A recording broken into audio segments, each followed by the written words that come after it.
This video is for business leaders who want to improve their business and personal relationships by talking less and listening more, or training their direct reports to do the same. So watch to the end of this video for bonus material on how to move towards mastery of this rare and much respected skill, and for a recommended video on mindful leadership. So this is part 2 of a short series, which is going to be at least 3 videos and possibly 4. It's based on an article I wrote about a year ago, and I will put the link to that article in the description. While this video stands alone, it's a direct continuation of yesterday's video. So if you want a larger picture, please go check that out. But this alone will give you real information you can use. So one of the best strategies to speak less and encourage others to speak more is to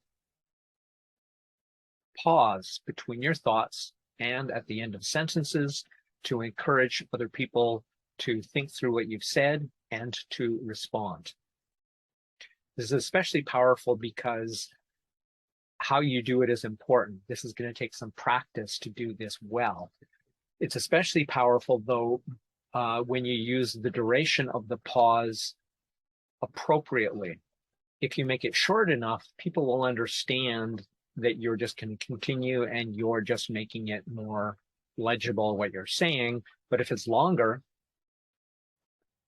it invites them implicitly to respond or share their thoughts or ask questions.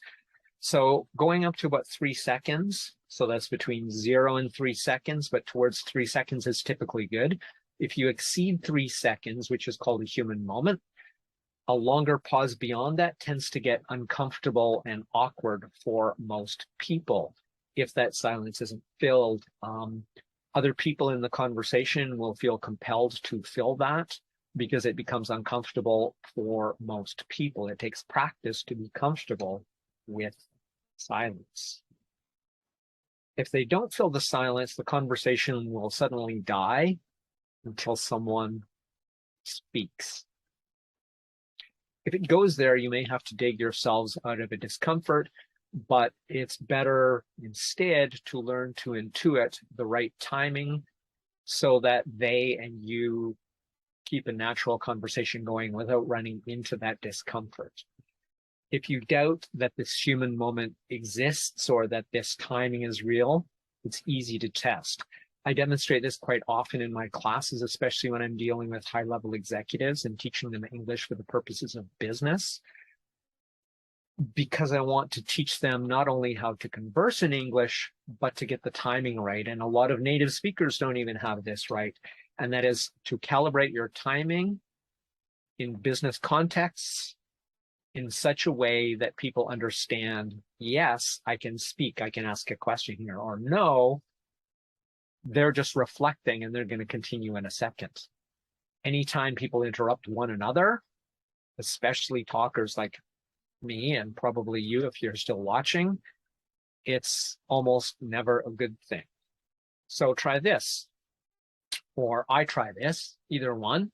I just say to one of my students in this class, which is usually 8 or 10 people, I just say, hi. And then I stop. And of course, even a non-native speaker usually recognizes that there's a response that's appropriate to this, because a conversation is like ping pong. My turn, your turn, my turn, your turn. But not always. If they do not respond, I let that discomfort linger, only to point out to all the students in the class how more than 3 seconds, or even 3 seconds in the midst of a conversation where nothing is said, is and becomes an ever increasingly more uncomfortable period of time. So this will be uncomfortable and obvious in this context, though 3 seconds is such a little amount of time, you wouldn't think it would be. So if you don't want to test this yourself, just imagine or recall the last time you had one of these conversations. You approached somebody you wanted to talk to. Maybe you were attracted to them, or you just wanted to talk to somebody at a business conference. You went, hi. And they didn't respond for 3 seconds. In that case, you either give up on the conversation or it becomes awkward, possibly for the rest of the conversation, because that tension wasn't relieved and it's an unnaturally long time to wait. If they said hi back, if they say hi back immediately, but your mind goes blank, same thing. Long pauses with no obvious reason turns anyone from cool or interesting into creepy and awkward in about 4 seconds flat. In Japan, they have a phrase for this, and that is kimochi warui, which roughly translates, and believe me, my Japanese is bad, into something like an uncomfortable feeling, anxiety, nervousness, whatever you want to call it.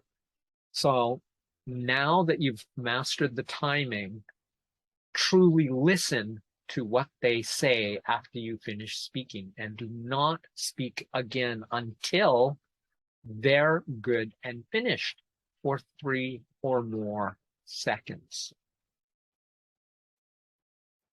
And then you can continue if it seems appropriate. Well, thank you for watching this far. We've reached the bonus material. And essentially what this means is when you are being silent, when you are giving that 3-second pause and then allowing them to speak, this is both neither speaking in your mind or with your mouth. So you're not just zipping your lip, you're zipping your internal chatter, because you cannot listen while talking to them. Pay deep attention to their words. Think of their words as your mantra. That is, you're paying attention wholly and only as much as you possibly can to their words, and you're shutting your chatter up, because that's one of the reasons if you do this, and many people do, way more than I thought until COVID, and I attended a lot more Zoom networking. It's common rather than rare. But in long silences and focusing on the other person is what's rare and highly respected, and will improve your business results and relationships. So you can think of it this way too. Fill your mind with silence to focus on them rather than engaging in that usual internal chatter about why they're wrong or how you can help them. Wait for them. Focus on what they're saying. If you find your mind wandering off to other things, bring it back to them. By being fully and mindfully focused on them, they'll feel special, like you, they'll like you, and they will want to be truly listened to again by you.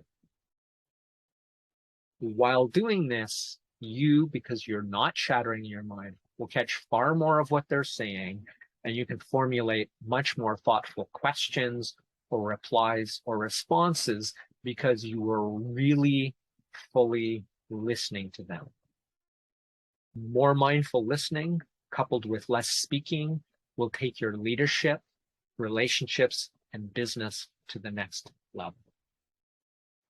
And today's recommended video is Mindful Leadership. I'll put the link there, and of course I will put it in the description as well.